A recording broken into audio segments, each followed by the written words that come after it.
What's up, guys? Welcome back to Kryptonite. Be your own bank. Guys, I'm excited to be talking to you guys. Bitcoin is pumping right now. So I feel like I had to make a video to kind of give you some context. And guys, I'm not a moon boy. I think that there's some things I'm going to share in this video that you may not like to hear, because I do think that the volume, unless there's some back alley volume being traded, which is possible, guys. This, dark pools do exist where institutions and big players accumulate volumes on certain products that do not show up in the volume that we as retail traders have access to. So that is a possibility. I'm not saying that is a possibility, but I have to go based off of what I know and what the information I do have access to. And I'm going to show you guys why I think we're actually due, I believe, for a correction soon. Now, this doesn't mean I'm bearish on Bitcoin long term. I am an avid Bitcoin, not a Bitcoin, maximalist. I do hold other cryptocurrencies. I do think other cryptocurrencies have their place, have their uses.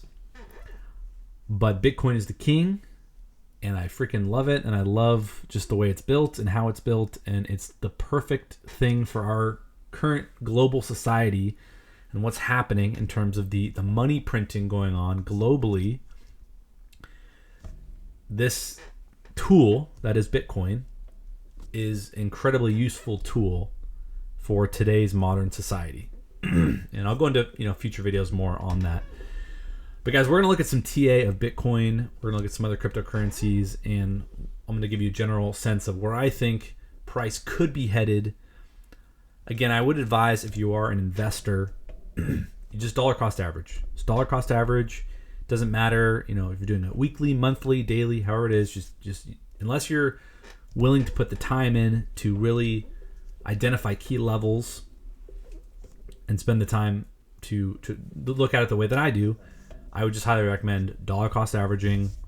Just have an automated system that actually just buys your cryptocurrencies that you want weekly, daily, however it is, and you just forget about it. Because the biggest thing that goes wrong when people invest is if you don't have like an automated system that just does it for you and takes your emotion out of it. It's very easy to fall prey to the emotions of the market, to feel massive FOMO when price is pumping and feel like you have to get in because this is your last chance to get rich and it's just going up, and then it tanks on you, or it's so low that there's so much fear and you're just thinking there's no way this recovers, and so you're too scared to put money in it because you don't want to see your money go down, right? So that's what happens when our emotions get involved in investing, when our money's on the line. So I'd highly recommend, if you're someone who's not willing to sort of do the study of the psychology element of it, and to, not going to spend time daily looking at these things, learning technical analysis, learning those things, just dollar cost average. That's your best bet. Even if you're an investor who crypto's not really your thing, maybe you're a stock guy, maybe you're a real estate guy, which again, I'm not the crazy crypto guy that's like, oh, dump my real estate's stupid and stocks are stupid. No. Those are assets, and those are good assets to have. I would like to get real estate. I think it's crazy overpriced right now, and I'm trying to house hack with some buddies because it's that expensive and doesn't make sense in a lot of ways. But you can make it work depending on how you do it. And I also hold stocks because I think it's good to be diversified. It's good to have assets that you believe in, and be diversified, have a few different ones. That's the key, guys. Asset ownership. I'll preach it all day long, guys, with money printing that is going on. Oh, Bitcoin is pumping as we speak right now, guys. We might actually hit $60,000 on this video. It's at $59,000 right now. So it is pumping pretty hard. Now here's where I'm going to tell you that things look a little sketchy unless there's some dark pool manipulation going on, which with these big institutions at play, I can't rule that out as a possibility. So we're looking here on the monthly time frame for Bitcoin. And what we want to look at is we want to look at previous candles and previous volume related to that candle. So if you see over here in this previous bull run back in 2020 to 21, which happens to coincide with massive money printing during the, virus that was going on. You can see that we had some pretty nice volumes on some of these candles. And if we even look at some other, exchanges, right? Here's Bybit. So Bybit, we had, look at the volume on Bybit, right? For these candles. Very high, very strong. Let's even look at one more. We've got Bybit. This is just an index. So, and then let's look at Coinbase. This is a Coinbase. So again, we get some pretty nice volumes on this push up in 2021. Now, when we come here to this current uptrend here and starting in January of 2023, we can see that our volume has actually declined, right? We can see that our volume is declining. So on my TA pops up now. Instead of increasing, right here, you can see that the volume was increasing this whole move up until this point before it started decreasing, right? Our volume was going up, increasing. But here, as you can see, our volume, this whole move up, according to the Coinbase, which is probably the biggest US exchange for cryptocurrency, we said our volume is going down. If we also look at our money flow and our RSI, you can see that although we have crossed over into the green money flow, I wouldn't really say it's that strong at this point. Any bullish crossover is a good thing. I'm not going to lie. As you can see, we had a crossover right here, and we still had more upside. And we don't know exactly what's going to happen here. It doesn't look crazy strong. We're also already in our oversold area, which again isn't necessarily a bad thing either, because as you can see, we became oversold at this point in the previous bull market, and look how much we rose. So this is not a signal that, those signals I'm not really worried about. What I am worried about is the overall volume on this whole up move on the various exchanges. This is Bybit. Kind of same thing, very low volumes. Volume getting lower. So again, there could be some dark pool manipulation going on. It's very possible, again, with these kind of, I wouldn't say corrupt institutions, but these institutions that have a lot of control, a lot of power. It's very possible they're getting backdoor deals with, I'm talking about things that really are out of my wheelhouse, so I shouldn't even. I'm just going busted what I know. This is the volume that I see, and as you can see, if we compare some of these volumes here to these, it's just they're so low.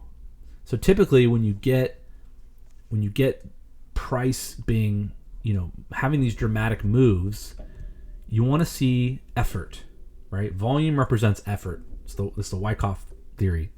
So volume, effort. Right now, we're seeing prices increase, but we're seeing very low effort.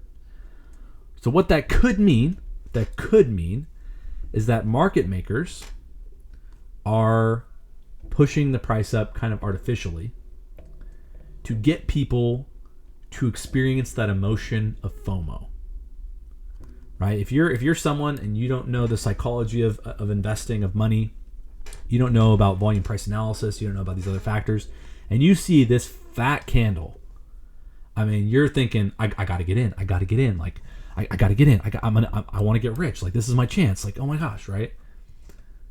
But this is where, big candle here, massive dump. Big candle here, massive dump, right? So we see that you can have these massive candles that get everyone to FOMO in, but then it could just dump right after. That's what I kind of think is going to happen here, guys. We're due for a correction of some sort. Like, even if we were to draw a trend line from the bottom of this, typically, like, these trend lines, like, it's going to want to revisit. So, like, I wouldn't be surprised that sometime soon we're going to see a big correction back down to maybe even the $30,000 range, right? Now, I will admit that I'm partially biased because I want this to happen. I tend to be frustrated when the price of Bitcoin goes up because I know I can't buy it cheap anymore. And although I was able to accumulate a good amount from about 40,000 to down to, the low at 15, I was able to accumulate a decent amount. Obviously, I would have loved for it to hang out there a little while longer so I could have worked more and had more money to invest. But I got the time I got and got to invest the money I got to invest. So I have to sort of live with it. But I like to see the price of Bitcoin go down because I want to buy it cheaper. So seeing this kind of makes me actually like bittersweet in a sense, because my portfolio is going up, but I would like to see it come back down. Corrections are good, they're healthy, and you can get your assets you like cheaper. And Bitcoin is an asset I like very much, and I would love more than anything for it to come down under $40,000 again. I would be so ecstatic. You have no idea how happy I would be to see that happen, because I can get one of my favorite assets, one of the most scarce and hard assets in the world, that much cheaper. So there is a little bit of a bias for me. I want price to come down. And unfortunately, I sort of have let that affect my trading. And it's tough because I want it to come down.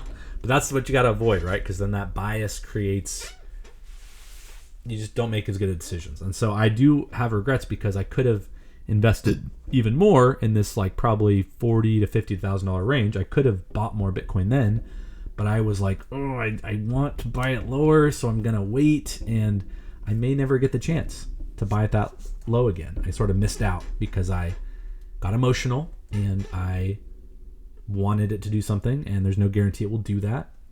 And if I had just dollar cost averaged, if I had just a system that just bought Bitcoin regardless of how I felt, I would probably be better off, just being honest. So that's why I would recommend, if you're smart, if you're disciplined, just dollar cost average, have a system that does it for you, because otherwise your emotions, like my emotion, you'll get kind of caught in that. Now I do think technically, and I've been looking at this for a while in these long-term charts where I'm seeing these like low decreasing volumes, there is like a technical reason that's like we're gonna have a correction because price is going up but the effort's going down. That's a misalignment, right? We should be seeing effort equals result. So again, unless there's some backdoor deals going down where exchanges can sort of hide this volume, which again, with the institutions that are involved, I wouldn't really put it past them. I don't think a lot of them are the most ethically sound institutions, right? They've got people in power with money and influence. That's a possibility. But I do think from a technical perspective, we will see a correction down. And one of the things that we can look at in terms of where we can see this correction, let me pull up I think the Bybit chart's going to show it the best. So when we look at the volume profile, which I have here, and I have this up on the Bybit chart, typically price likes to range in these volume profiles. It happens very frequently. The market ranges a lot more often than it trends, okay?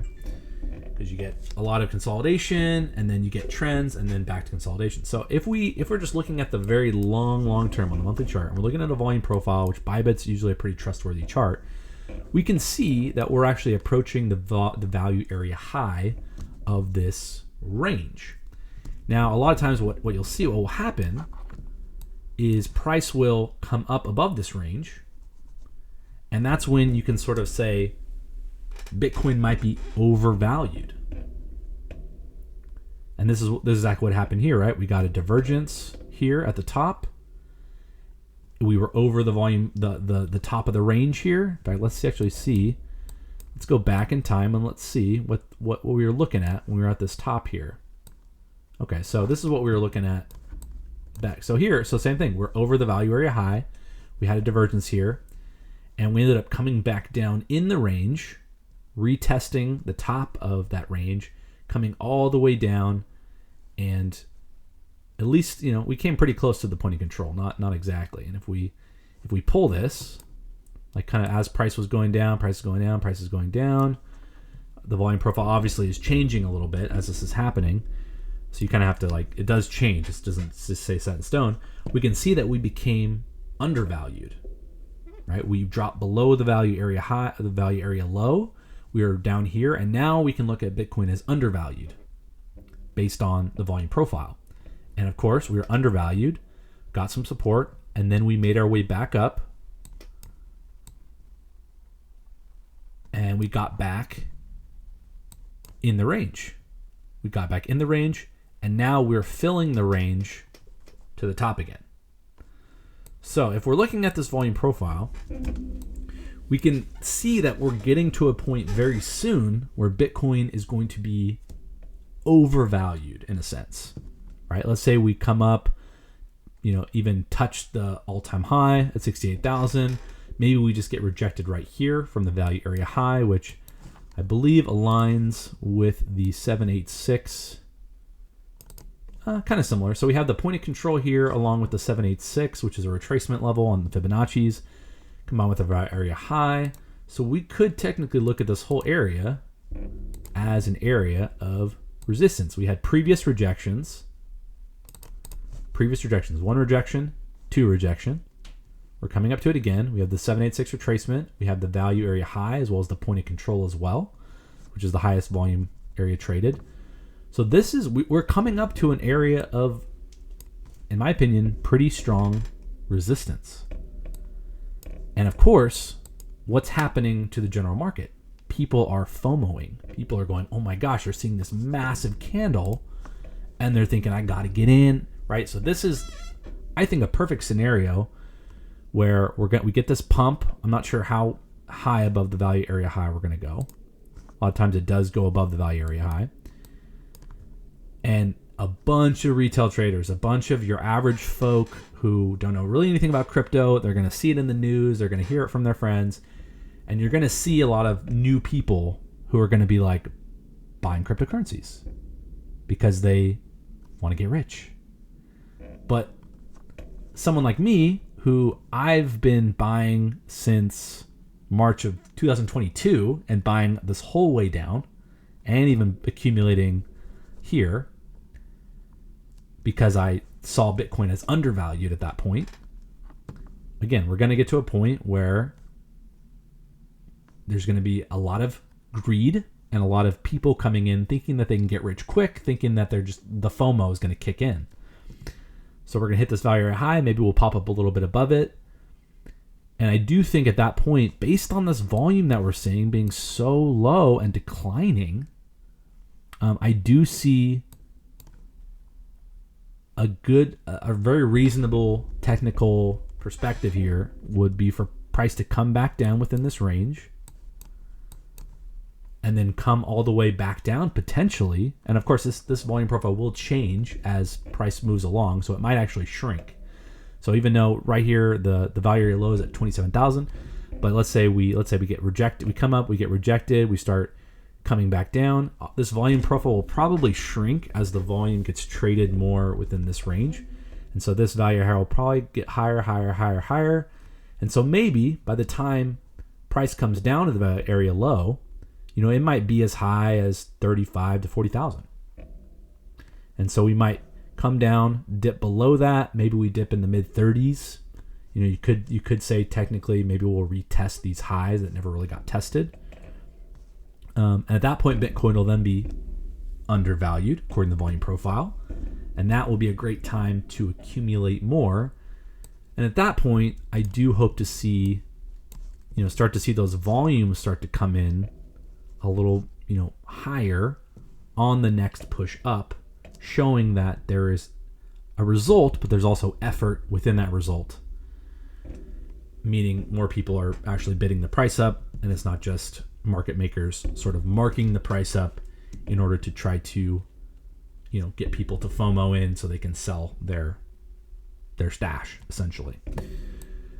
So that's the scenario I see playing out. Nice pump back up, maybe over 60,000. Maybe we maybe we liquidity grab the all-time high, pop up above it. But I do think we will find ourselves back in this range, come down to the mid, between 30 and 40,000 for a good correction, because you need these corrections. They're just part of the process. And we haven't even hit the halving yet. So let me just draw what I think is going to happen. See if I can find the drawer tool.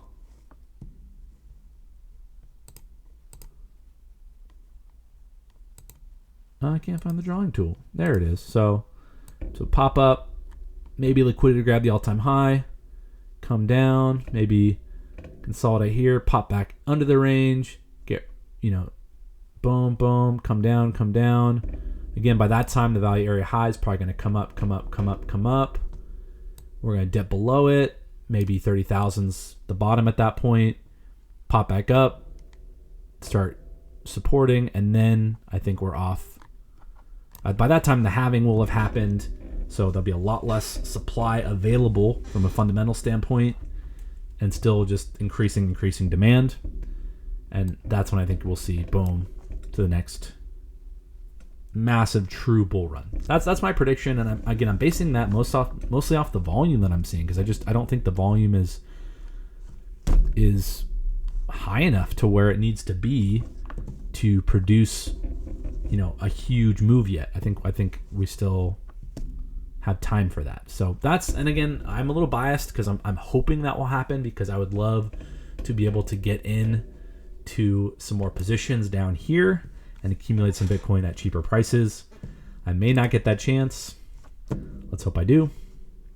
Let's jump down to the weekly as well, and you can kind of see the same thing. Has been a few increases of volume here and there. For example, but small spread. So again, not a lot of volume, but then the effort or the result is not there, right? So I thought we'd come down from here, because as you can see, we had huge volume, but where's the result? We see the effort, but there's no result. So I thought we'd actually correct back down, but we have since continued moving on. We could potentially be putting in, well, we'll see where this price ends, because this may be a bearish divergence or it may not on the weekly time frame. Again, money flow is coming up, but I wouldn't say it's that strong on the weekly time frame. Oh, we're getting close to 60,000. Let's drop down to the daily. Yeah, so again, I think we are coming into a resistance zone. As you can see, we are getting some, on the shorter time frames, we are getting some good volumes here on these candles, showing that there's effort and there's result, showing that there are buyers and they are pushing the price up. And so I do think that we will continue up for a little while longer. The money flow, pretty nice. Obviously, we could be printing, depending on where this stops, if it stops, we could print a daily bearish divergence, which could give us a decent correction, but that's just a maybe at this point. So in the short term, it looks like we have more room to move up. Again, we're seeing a lot of volumes here with small spreads, which is a little concerning that we might see a correction there. We're also dramatically oversold here, and we're kind of experiencing a little bit of a divergence there. So on the shorter time frame, we've got some, maybe on the short, medium, long. So on the short, I think we are due for a correction pretty soon. I think in the medium, we have more room to go up, and then I think in the long term, we have a bigger correction coming. But again, if you're not someone like me who's looking at it every day, I would, even at these prices, just dollar cost average. That's fine. Because you don't know. None of us know. It could continue just to go up and go up and go up. There is so much demand right now from the institutions, especially after the Bitcoin ETFs have been approved. I think retail is starting to come back into the space a little bit, which again is typically more of a top signal than it is a signal to get in. But down the road, if you're going to hold Bitcoin for 10 years, then buying at 60,000, I mean, you're going to be happy you bought at 60,000 if you hold Bitcoin for 10 years. It's like real estate, right? If you buy a house tomorrow and you're planning on selling it in a year, you might lose money. You might honestly lose money. The area you're in could fluctuate and go down. The housing market could dip. If you're going to hold real estate for 10 plus years, you're probably going to make money, depending on if you're buying Chicago or something, or some place where everyone's leaving because it's so terrible there. So obviously location doesn't matter with real estate. I'm not That's not just because you own property doesn't mean it's automatically going up. But yeah. So anyway, guys, that is the Bitcoin technical analysis. I just wanted to make a couple altcoin picks because I do think now is the time. So Bitcoin's pumping like this. I think we'll see a cool off, and I think during this Bitcoin cool off that will eventually happen here, I think that's when we will start to see a lot of movement on the altcoins start to, because a lot of times usually the altcoins kind of follow Bitcoin. If Bitcoin's going up, the altcoins pump. If Bitcoin's going down, the altcoins go down. So if we have like a big correction on Bitcoin, then I think you will see these come down like 100%. But I also think that it's the time to kind of accumulate, because when Bitcoin is kind of going down after a big move up, or it's just consolidating sideways, I think that's when people start to take their profits from Bitcoin and maybe start dabbling more in the alts as people get more kind of like, ooh, I'm making money. Look at all this money on Bitcoin I made. Like they're getting more excited. They're getting more risky, right? Because they've made money. I'm even doing the same thing, right? Where I'm seeing my whole portfolio go up and everything. And so now I'm like, okay, I have a little more leeway. Maybe I could take a little more risk here, right? And obviously Bitcoin, you need a lot of money to make real money in Bitcoin, right? It's already so expensive. So again, altcoins, you have to understand that altcoins could go to zero. Like the safe thing to do is to just buy Bitcoin, probably have some Ethereum, like any portfolio, which I wish we were kind of taught this in school. Like any portfolio, you want, a large chunk of your portfolio to be in just the safer things. And then you want to allocate small percentages of your portfolio to riskier things that have like a higher upside. So you talk to anyone in crypto, they're going to say like, I hold mostly Bitcoin, mostly Ethereum, and then they'll have 5, 10%, whatever their risk tolerance is in altcoins, because altcoins have a lot more potential to grow quickly, but they also can go to zero. And most of them during the bear market do go to zero or lose they either go to zero or they lose 90 to 95%.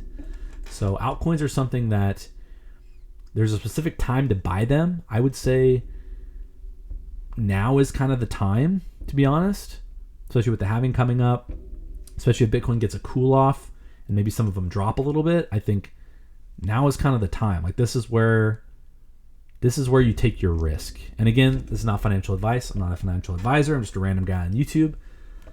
So I am starting to allocate to some riskier altcoins, and I want to kind of show you maybe my top altcoin picks. And you want to have a few of them. You don't want to just like go all in on one altcoin, because if that goes to zero, then you're going to zero.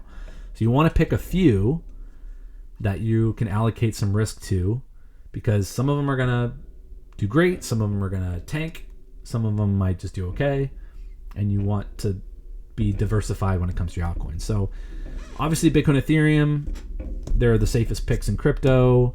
Ethereum has just a massive use case for institutions, and even with the layer ones or the layer twos, like Optimism, Arbitrum, like it can make it more accessible for even the average person. It's a very trusted way of transacting.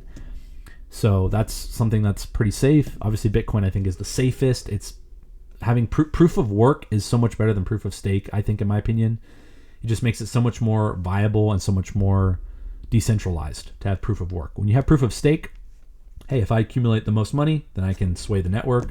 Proof of work, hey man, it's energy, and energy is spread out across the globe. So that's why I think Bitcoin's the king. That's why I would highly advise you roll all of your altcoin profits into Bitcoin, into real estate, into safer avenues as time goes on.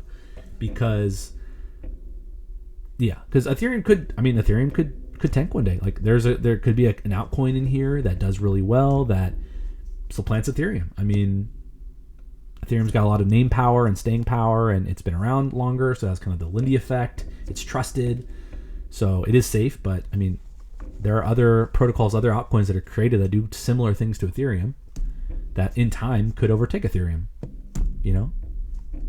And again, I don't think Ethereum's as safe being proof of stake. I think it was a lot safer being proof of work.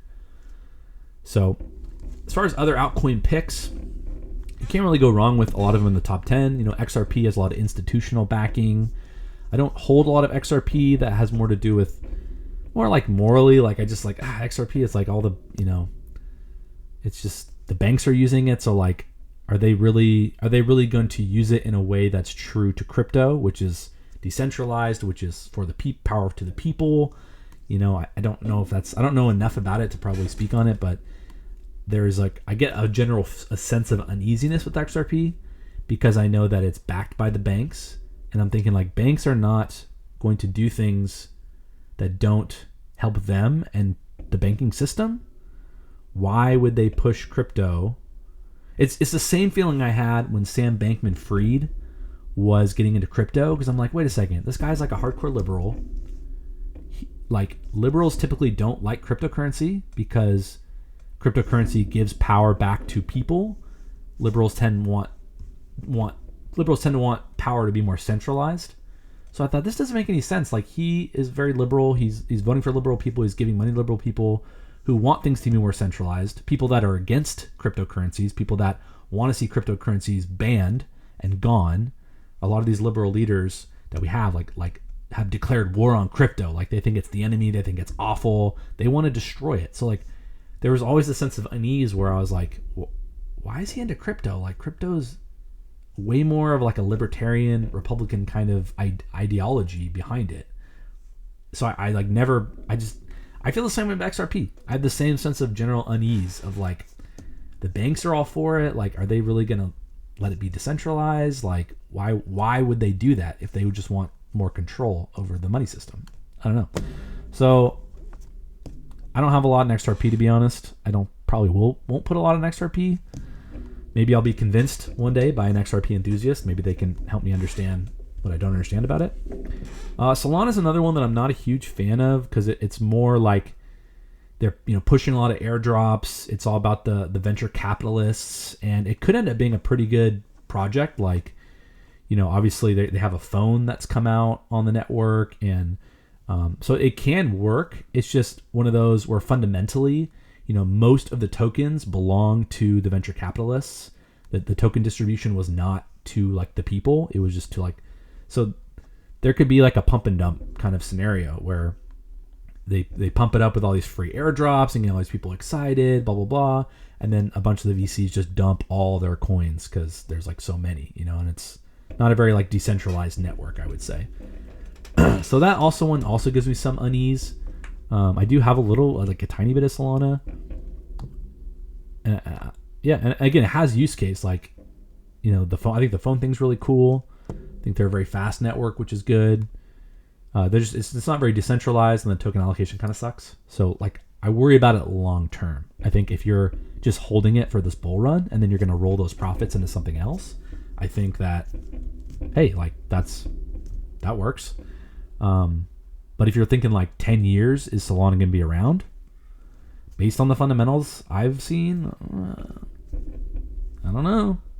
I'd rather go with something that's a little more decentralized, a little more like fundamentally sound. Like, Bitcoin's the most like fundamentally sound, decentralized thing there is, right? And look how well it's doing, right? It is doing that well because of the elements of decentralization and the elements of just the fundamentals behind the tokens and the finite supply and blah blah blah, right? The proof of work. So like that obviously works, as you can see. Look at the Bitcoin price. So why would I not look for other coins that have a similar ideology behind them for like the long term? And that's why I do. I'm a fan of Cardano. Cardano is proof of stake. It's not proof of work, so it does lack that element that I think sets Bitcoin apart. I'm not a big fan of proof of stake. It is a lot cheaper to use than Ethereum, which pro, a lot of people can use it. Con, maybe not as many people want to be validators because you're not going to make as much since the fees are so low. So it's kind of a catch-22. Like Ethereum, it costs a lot to use, but then the people that stake and the people that are validators, like they make a good money doing it. So there's like a higher incentive to want to do that. Whereas like on ADA, like you're not really making as much. It is actually slightly inflationary. It's not like a capped currency like Ethereum. They've kind of made it to where it's deflationary. Bitcoin's obviously has a fixed supply. Cardano does have like a slight inflation supply over time, so that's not great tokenomics necessarily. What I like most about it is the token allocation was majority was just given to the public. in the same way Bitcoin is just given to the public. Like there's not a lot of venture capitalists that are going to pump and dump Cardano. It's most of the coins are in the hands of most of the people. So I think that's like the best thing it has going for it. It tends to be like slower in terms of people building on it because it's not as sexy. It doesn't have that venture capitalist money that, let's say, Solana has. So, but again, I'm more into the less sexy, more fundamentally sound. So is it as good as Bitcoin? No way. But is it maybe more fundamentally sound than like a Solana, maybe an XRP? Like, I think so. You also want things that are gonna get used, right? So like chains. So like Cardano's a chain. It has a good community behind it. Like it's gonna get used. Avalanche is another one that I sort of like. I'm not a huge fan. To be honest, I do need to do a little more research into the token allocation behind Avalanche. I am taking a guess right now and saying it's like maybe an in-between Solana and Cardano. Like I think it does have a better token distribution than Solana, but maybe not as decentralized as a Cardano. But it is a chain, so it's just like another option people can use. Is it that much better than Cardano? Kind of depends on like what gets built on it and just how fundamentally sound it is. But I think as a chain, it's obviously being used, and I think that it's something good to hold for the bull run because you want things. These chains are going to get used, you know what I mean, by various people. Obviously, you got Dogecoin. Not a fan of Dogecoin. I know Elon Musk keeps pumping it. It has terrible tokenomics. It really doesn't have.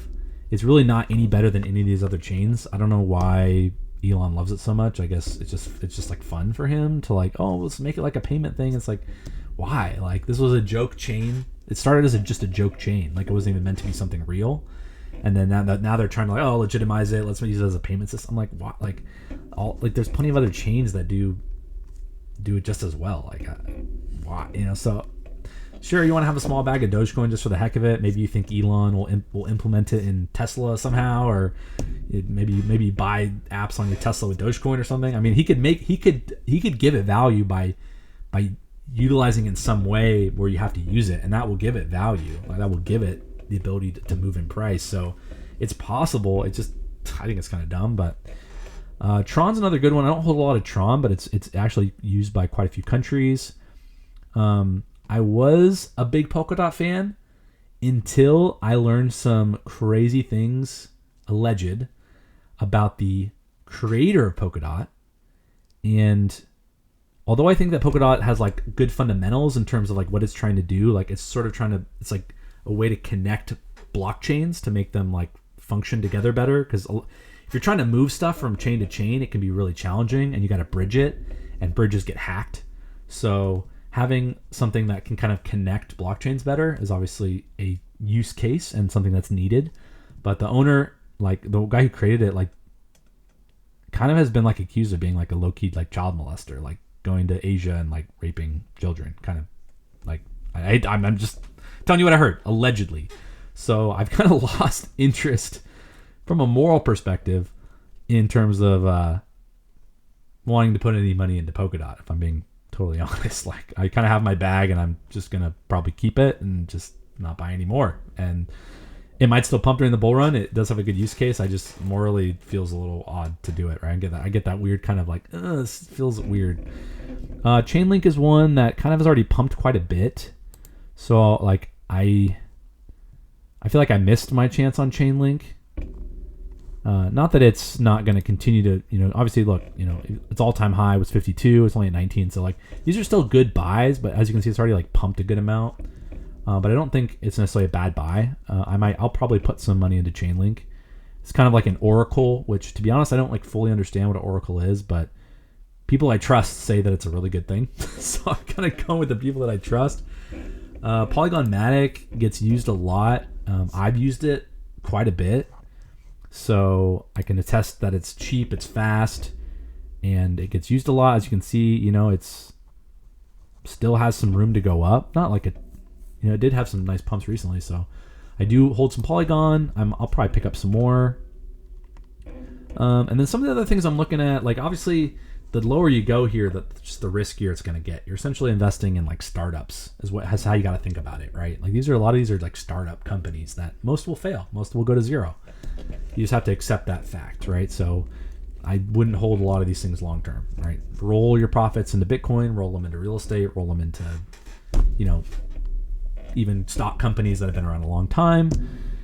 So if we look at some of these, I think Stacks is really cool. It's sort of like a decentralized storage system which I think has a strong use case for like protecting from information being like destroyed. Like if you could have a video, for example, of like some historical event and it's stored on this blockchain on like multiple nodes and the nodes can bring that item together to be seen and it's sort of forever preserved on a chain. I love that idea because I think that as like time progresses, like people in power will want to rewrite history, and if they can erase video and text and evidence of things that have happened in the past in order to paint their narrative for the future, something like Stacks could be really cool in terms of preserving our history, preserving those things that people in power might want to just erase so they can paint whatever narrative they want for the future. So I think Stacks is actually really cool, and has a really good use case. Again, as you can see, it's pumped quite a bit. So like, man, obviously the time to get in, it might be over. You know what I mean? You have some things like Immutable. That's like has to do with gaming. Crypto gaming hasn't really caught on. I don't know if it ever really will, to be honest, because blockchains are just notoriously kind of like a little slower and more for like financial transactions and not so much for gaming. I mean, I've never really seen like a great gaming use case with blockchains. Possibly as blockchains get better over time, maybe we'll see better games on blockchains that have good graphics and are fast. I'm not a big gamer, so I probably can't really speak to like crypto gaming and how good it could or couldn't be. But a lot of them I've seen kind of tend to be like pump and dumps where, for example, Axie Infinity got real popular. And if you invested early in that, you made bank because your Axie characters like got really expensive and then you could sell them for a lot of money. And the in-game currency you were making was, like good. Right. But then, of course, the tokenomics of these in-game currencies, like these are typically just like really inflationary tokens that just go to zero. So you see this like, everyone's playing this game. It's kind of fun. All the people they got in early are making tons of money. And then it's essentially like they're essentially Ponzi schemes, because then as more and more people come in and start playing the game, more and more of the game token just gets produced and it's just like inflates it to zero. And then all the people that were in early can, sell off all of their expensive Axies and sell off their currencies. And they made bank. But by the time all the people at the end come in, they're left holding the bag of worthless coins, which is a Ponzi scheme, right? And I don't think the game is like so much fun to where it's like, no, I'm going to keep playing the game because it's just so much fun. Like it kind of looks like a boring kind of basic game. And the only reason people are really into it is because like, you can make money playing a video game, right? Like I got caught in a Ponzi scheme called Step In, which was actually pretty cool. Like, the concept behind it was really cool. You'd buy these NFT shoes, you would equip them, and then you would actually go for an actual run outside, and it would track your speed and pacing, and it would actually reward you with a token called GST, which you could actually sell for real money. So there was a point in time where I had a couple of sneakers and I was making like $60 to $80 a day just going for like a 20-minute walk, because I would produce the coin, I would sell it.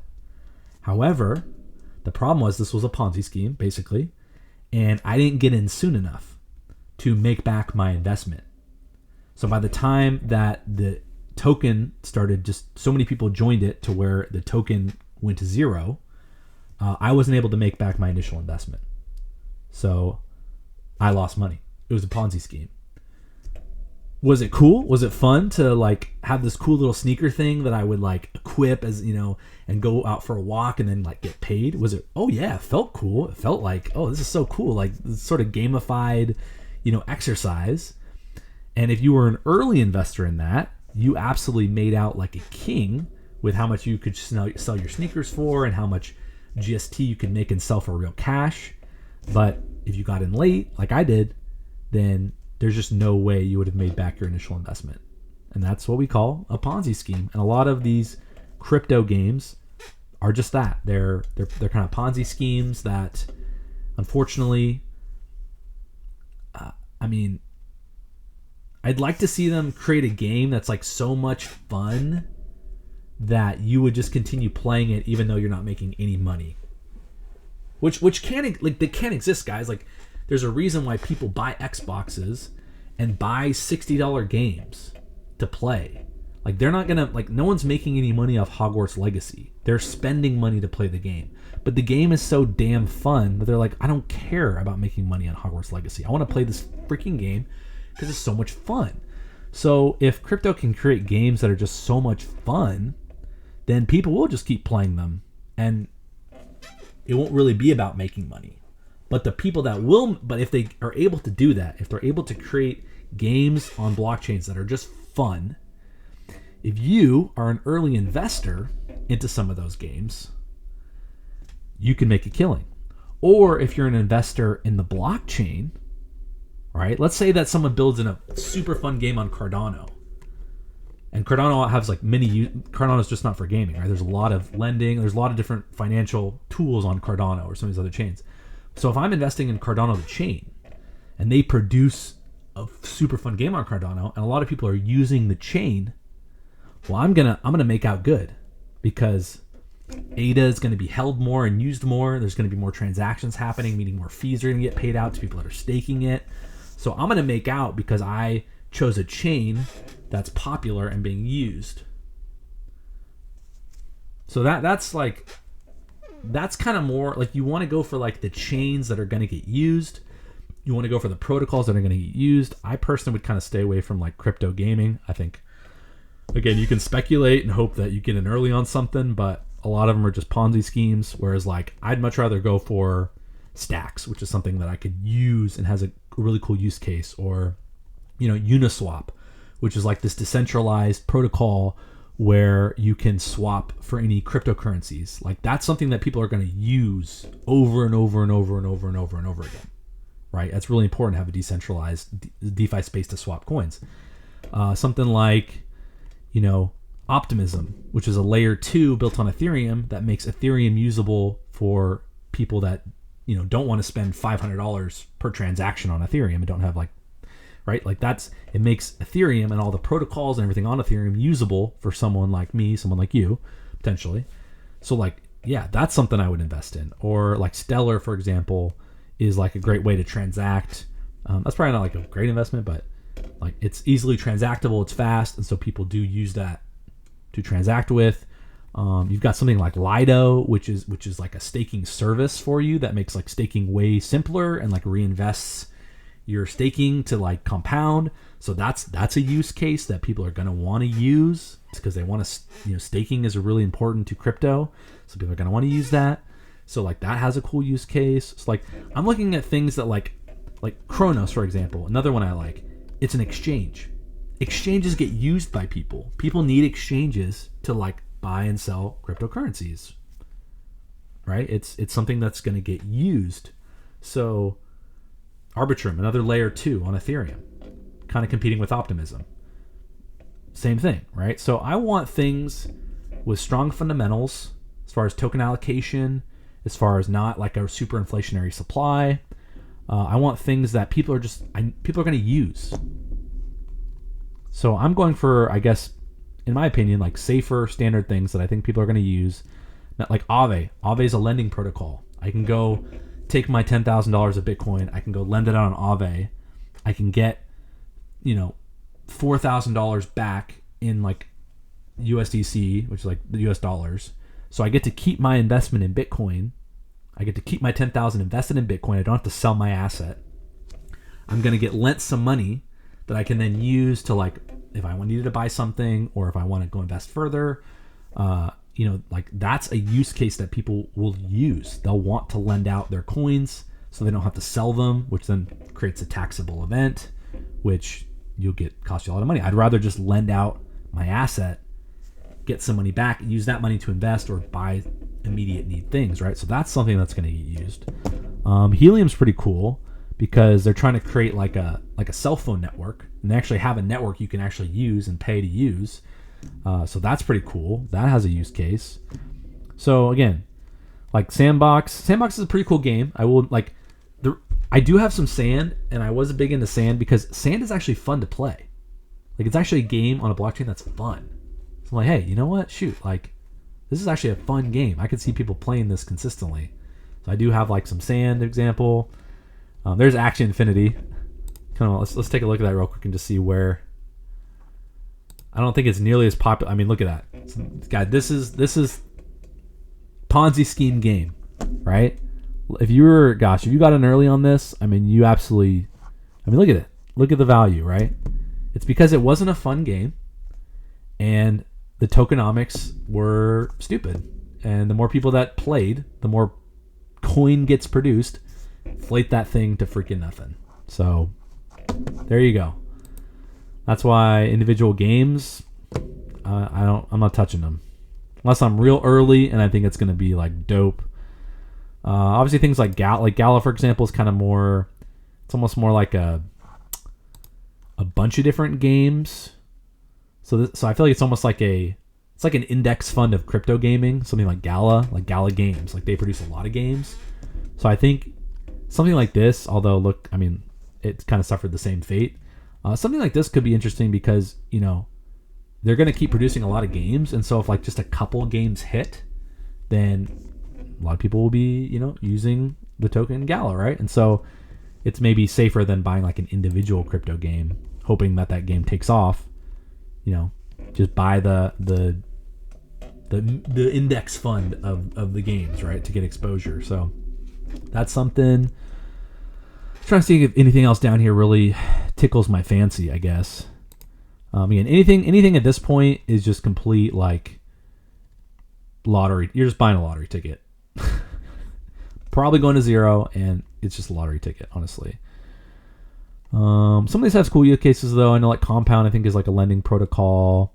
Ethereum name service, you can put your name on instead of like your wallet being like a random number, you can actually put like a name on it, which is kind of cool. Makes it like just send someone my little Ethereum name and they can send me Ethereum, right? So that's kind of cool. Like has something. FTX. Oh god. I'm surprised 1inch is this far down here. 1inch is a pretty popular protocol for swapping tokens decentralized. I mean, the only problem with like 1inch, for example, is not a lot of people. No one's gonna like hold 1inch. It's just something that you use to like get to the currency that you want, right? You're using this protocol, but you're never really holding 1inch because you're trying to get to the token you want, but you're using 1inch to get to the token you want, which isn't 1inch. But again, it does have the use case in terms of being a protocol that you're using. So it's not like you're like never using it. Wow, it's really dropped quite a bit. That could be a good buying opportunity because, like I said, as we get into the bull market of crypto, more people will probably be using 1inch network to swap coins, which means 1inch will get held more in general, and it could be potentially, it could. It's not honestly. I might take a shot. I might take a small bag of that and kind of hope for Engine's another gaming kind of index fund, if you will, right? They produce a lot of games.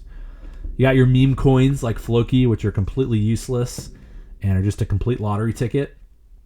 And although I do have one story. I did meet this guy a couple years ago who I actually met him at line dancing, and we were talking crypto, and he was like, yeah, I decided just to buy some, like, I think it was Shiba Inu, and he showed me how much he had, and he was like, yeah, I'm just buying it as like a lottery ticket. Like, I want to quit my job. And I think it was only a couple months after that Shiba Inu like took off, and I've never seen that guy since, but I think he had enough to probably quit his job as a cop. He said he hated being a cop, and he was like done. So he kind of just put like a couple $100 into Shiba Inu, and he won. He hit the lottery. He hit the lottery on that one. Hopefully he And here's the other thing, guys. Here's the other thing. Let's say, I don't know what happened to this guy, but let's say he's not trained psychologically for investing. He buys 200 Shiba Inu. Shiba Inu goes up. He's now at like $100,000. If you're untrained mentally, it's very difficult to keep that money because you might just think it's going to the moon and you might just keep holding it and you might get more and more greedy. And then it might drop and drop and drop and you just go, oh no, I just got to keep holding. Like I got to wait for it. It's going to come back and drop and drop. And then for all I know, he could have lost all that money if he was not a trained investor. So you hear these stories about people getting rich off crypto and it makes you FOMO and you're thinking like, I got to like FOMO into these like meme coins. But I guarantee you a lot of those people didn't keep that money. They lost that money. They either kept holding as it dropped back down to like zero and they just thought it was going to keep going because the greed got high and then they just kept hoping as it went down. A lot of people did not hang on to that money.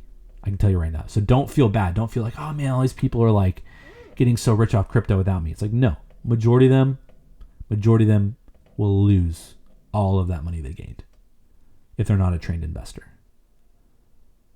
Because the emotions behind this are crazy and it's very hard to be disciplined.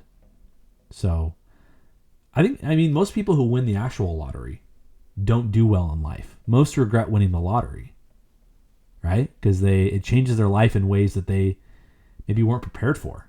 And a lot of them end up losing all that money or just being really miserable. You'd think winning the lottery make you so happy, right? And not necessarily. If you don't have the mindset, if you're not trained to hang on to that money, if you don't have the discipline to see money for what it is, then you'll likely lose. So I'm no different, guys. My first run in crypto, I made a lot of money and I pretty much lost all of it because I got into day trading and I was untrained. I was undisciplined. I didn't know what I was doing. And the emotions took hold, the greed, the fear, and I risked way too much. I couldn't get out of trades because I just kept hoping they would come back. When I was up in trades, I wouldn't take profit because I just get so greedy. And you literally get like possessed. Like it literally feels like like something possesses your body almost and causes you to just lose all your money. So I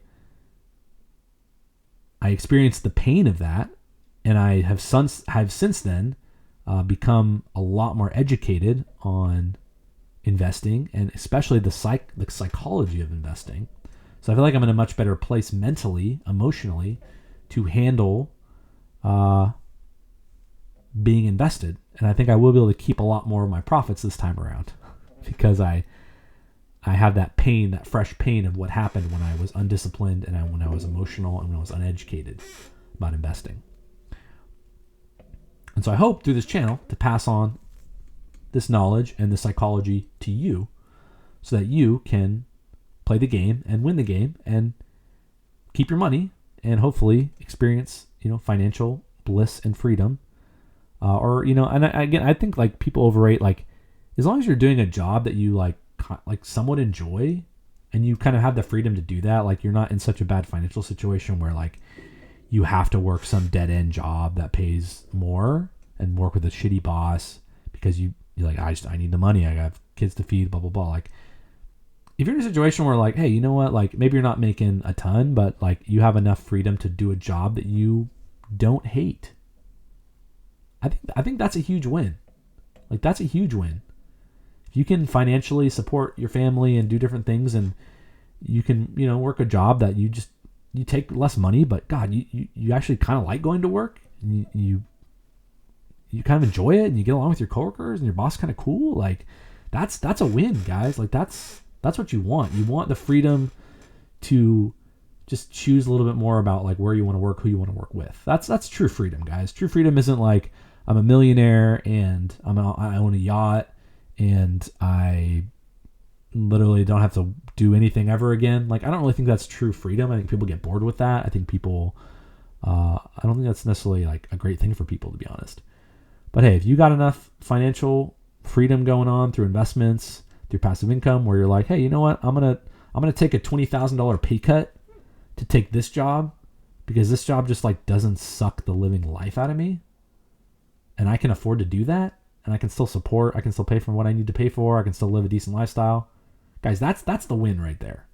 That's the life you want. That's the win. Okay, chase that. Chase enough, right? Don't chase crazy. Just chase enough to where you just have enough of a choice to, you know, wake up more often than not and be like, oh, I kind of have like some choice in what I want to do and who I want to work with.